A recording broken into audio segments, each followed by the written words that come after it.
예수님의 현재 위치는 여리고 성이고 예루살렘에 입성하는 마지막 거처였습니다. 그곳에 이제 삭개오의 집에서 머무르시고 그 다음에 예루살렘에 들어가시면서 예수님께서 예고하신 것처럼 십자가의 순환이 기다리고 있는 예루살렘에 앞서서 가시더라. 예수님은 머뭇거리지 않으시고 예루살렘을 향하여, 고난을 향하여, 십자가 죽으심을 향하여 앞서서 가십니다.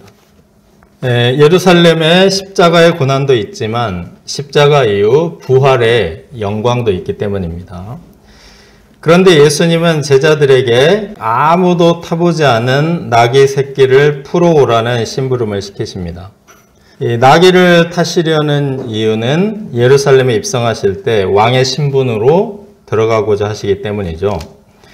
구약 성경에 이스라엘의 왕들은 나귀를 타고 대관식을 하는 구약 왕들의 전통이 있습니다.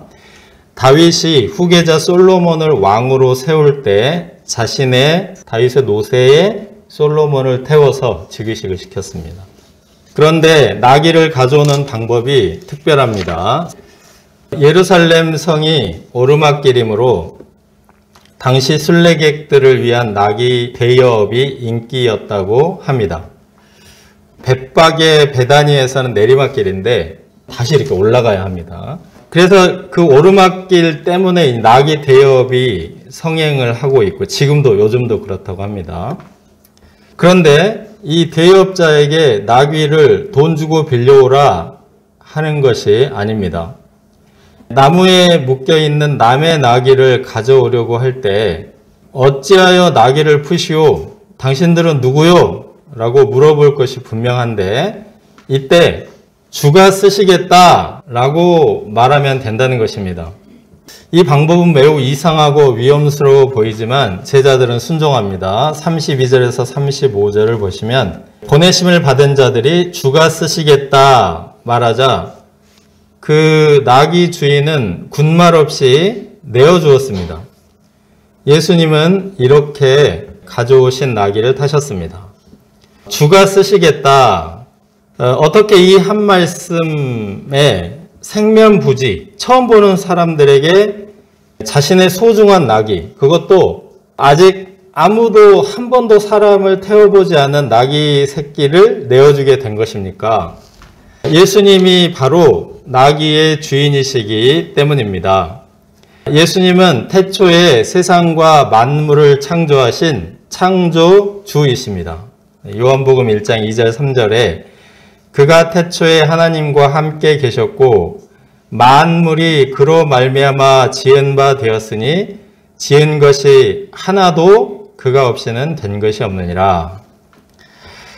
예수님은 나귀의 주인이실 뿐 아니라 나귀의 주인의 주인이시며 나아가 천하 만물의 주인이십니다. 그래서 예수님은 모든 만물의 주인이시고 또 그 만물의 주인들의 주인이시기 때문에 만주의 주라고 표현합니다. 또 고대 왕들은 나라의 모든 인적, 물적 자원의 주인으로 여김을 받았습니다.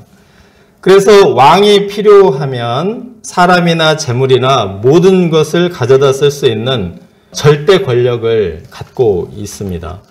주가 쓰시겠다 이 말씀은 예수님이 백성들의 왕으로서 정당한 나귀의 주권을 행사하신 것입니다. 그런데 보통 왕들의 대관식이나 행차를 보면 자신의 권위와 영광을 나타내기 위해 필요 이상의 많은 물자들, 정말 엄청나게 많은 물자들을 왕들이 동원을 합니다.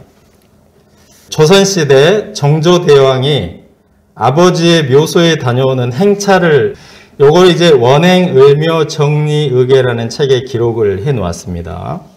자, 여기에 조그만 점점점점 이게 이제 사람하고 말인데 여기 그려진 사람만 1779명, 실제 동원 인원은 6000명입니다. 그리고 여기에 그려진 말이 779필. 예수님은 그 많은 왕들 위의 왕, 만왕의 왕이시고 만주의 주이시지만 새끼 낙이 딱 한 마리만 동원을 하셨습니다. 만왕의 왕, 만주의 주, 메시아의 위엄과 권위를 나타내기 위한 것으로는 지극히 작은 것입니다. 예수님은 세상 왕들과는 달리 백성들을 부욕해 하시려고 가난하게 되신 분이시기 때문에 이처럼 아주 지극히 작은 것 하나만 택하셨습니다. 고린도후서 8장 9절 우리 주 예수 그리스도의 은혜를 너희가 알거니와 부요하신 이로써 너희를 위하여 가난하게 되심은 그의 가난함으로 말미암아 너희를 부요하게 하려 하심이라. 또한 진정한 왕의 권위와 영광은 거대한 물자, 화려한 겉모습에 있지 않기 때문입니다. 백성들을 사랑하는 마음, 백성들을 안전하고 평화롭게 돌보는 마음이야말로 진정한 킹십, 왕다움입니다. 둘째, 평화의 왕 예수님 35절에서 44절입니다. 예수님은 큰 환호를 받으셨습니다. 제자들이 새끼 나기 위해 겉옷을 펴고 나귀 타고 가시는 길에도 겉옷을 폈습니다. 제자들의 온 무리가 예수님을 이제 새끼 나귀 딱 한 마리를 타고 오시는 예수님을 보고 기뻐하며 큰 소리로 하나님을 찬양합니다. 찬송하리로다! 주의 이름으로 오시는 이여! 하늘에는 평화요 가장 높은 곳에는 영광이로다! 찬송하리로다! 사람들은 두 가지 이유로 기뻐하고 찬양을 합니다. 하나는 자기들이 본 바 모든 능한 일, 예수님의 기적 때문이고, 둘째는 평화의 왕이시기 때문이라고 합니다. 예수님께서 행하신 능한 일들을 돌이켜보면 예수님은 그 능력으로 평화를 주셨습니다. 자기들이 본 바 모든 능한 일, 요거는 이제 갈릴리에서부터 예루살렘 9장에서 19장에 있는 네 가지 기적. 18년 동안 허리가 꼬부라져 안식이 없었던 여인을 안식일에 고쳐주시고, 안식을 주셨던, 그게 13장에 나와 있고, 수종병 들어서 온몸이 퉁퉁 부어서 밤낮 고통하며 신음으로 불면의 밤을 보내던 수종병자. 이 사람도 안식일에 고쳐주셨습니다. 안식을 주셨습니다. 14장이고, 나병으로 온몸이 썩어서 냄새나던 나병 환자 10명을 고쳐주셔서 사회로 복귀시켜 주셨습니다. 요거는 17장. 그리고 여리고 성에서 구걸하던 맹인 거지의 눈을 떠서 보게 하셨습니다. 요게 18장입니다. 예수님은 신비롭고 놀라운 능력으로 안식을 주시는 평화의 왕이십니다. 그런데 39절을 보시면 예수님을 영접하고 환호하는 것을 매우 못마땅하게 여기는 일부 바리새인들이 있습니다. 선생이여, 당신의 제자들을 책망하소서. 이들은 예수님을 평화를 줄 수 있는 왕이 아니다라는 생각을 한 겁니다. 바리새인들은 유대인들의 대표이기 때문에 평화의 왕이 온다면 절대 군주, 스트롱맨이어야 한다라고 생각을 한 겁니다. 예수님같이 물러가지고는 이거는 우리가 평화를 얻을 수 없다. 제자들의 입을 막으면 또 다른 제자들이 소리를 지를 것이고, 그들을 박해하고 죽이면 또 다른 제자들이 소리를 지르고, 만약 세상에서 예수님의 제자들을 다 침묵시킨다면 땅바닥에 굴러다니는 돌들이 예수님을 찬양할 것이다. 이제는 예수님이 왕의 왕 주의 주가 되시는 것은 막을 수 없는 일이다. 찬송하리로다 주의 이름으로 오시는 왕이여, 하늘에는 평화요 가장 높은 곳에서는 영광이로다. 예수님을 영접하면 이처럼 소리 높여 찬양하지 않을 수 없는 평화를 누린다. 예수님을 영접하라. 41절에서 44절은 예수님을 영접하지 않아서 평화를 잃게 되는 예루살렘 성에 대한 예수님의 슬픈 노래입니다. 예수님의 슬픈 노래에 등장하는 이 비극, 이것은 AD 70년에 로마군들이 예루살렘을 포위하여 무려 110만 명이 학살을 당하는 사건으로 실현이 됩니다. AD 70년 예루살렘 공방전을 그린 그림입니다. 요것도 유명한 이제 그림이죠. 그 위에서 막 사람들이 떨어지고 이제 여기 보면은 자식들이 내던져진다 그런 게 있는데, 특히 이 말씀에서 이 부분을 주목을 해야 합니다. 내 자식들을 땅에 메어치며. 예수님의 회개의 메시지 애가의 슬픈 노래의 절정이 여기에 있습니다. 내 자식들을 땅에 메어치며.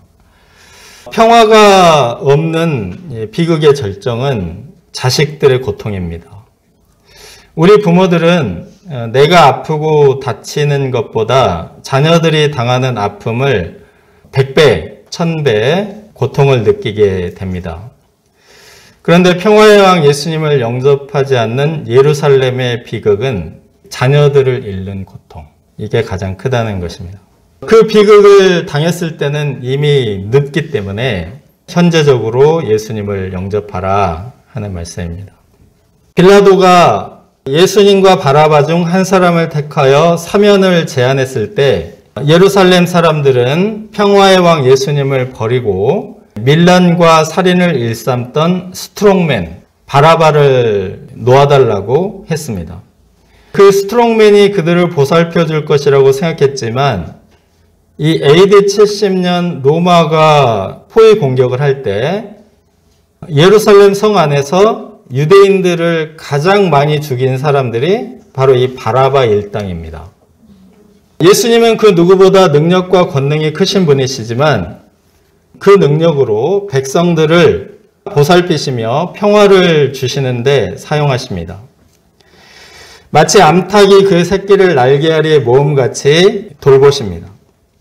그래서 예수님을 믿는 사람들에게 당신은 예수님을 만나고 받은 가장 큰 선물이 무엇입니까? 라고 물어보면 대부분 영혼의 평화라고 대답합니다. 평화는 예수님 안에 있습니다. 자, 이처럼 예수님은 평화의 왕이시기 때문에 평화의 왕이심을 어필하시고 평화에 관한 일을 알게 하시기 위해서 나귀 새끼를 타셨습니다.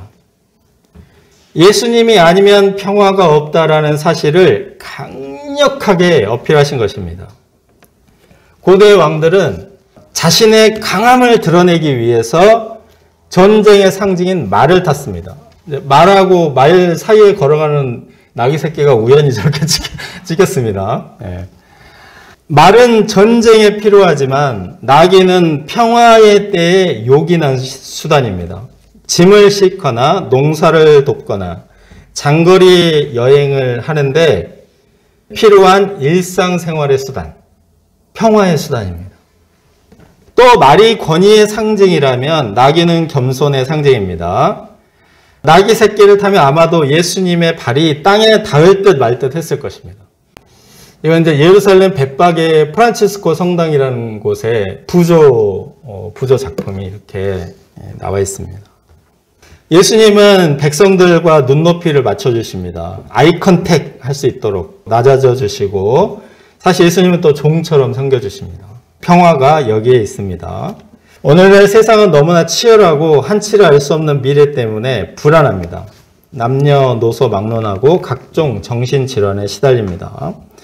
누가 평화를 주는지를 모르기 때문입니다. 평화에 관한 일을 알지 못함이라.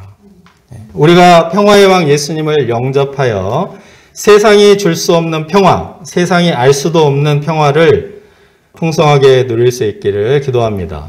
또한 이 예수님을 전하여 하늘의 보화, 평화를 선물할 수 있기를 기도합니다. 셋째, 기도하는 집 45절에서 47절입니다. 네, 성전 내에는 재물을 거래하는 시장이 들어서 있었습니다. 백성들이 하나님께 드리는 제물을 성전 안에서 팔았는데요. 칼만 안 든 강도라고 할 만큼 엄청난 폭리를 취하여 백성들의 주머니를 털었습니다. 이 재물 장사를 둘러싸고 얼마나 많은 뒷돈과 뇌물이 오고 갔을지 이거 안 봐도 뻔합니다. 또 재물을 팔기 위해서 그 호객꾼들이 얼마나 시끄럽게 했는지 조용히 기도할 곳이 없었습니다. 그래서 예수님은 장사꾼들을 쫓아내시고 조용히 기도하는 분위기를 제공하셨습니다. 47절 말씀 보시면 날마다 성전에서 가르치셨습니다. 성전은 말씀을 듣고 기도하는 곳입니다. 말씀과 기도가 평화를 줍니다. 늘 뭔가를 사고 팔 생각에 이익과 손해를 끊임없이 계산하는 사람은 그 마음의 평화가 없습니다.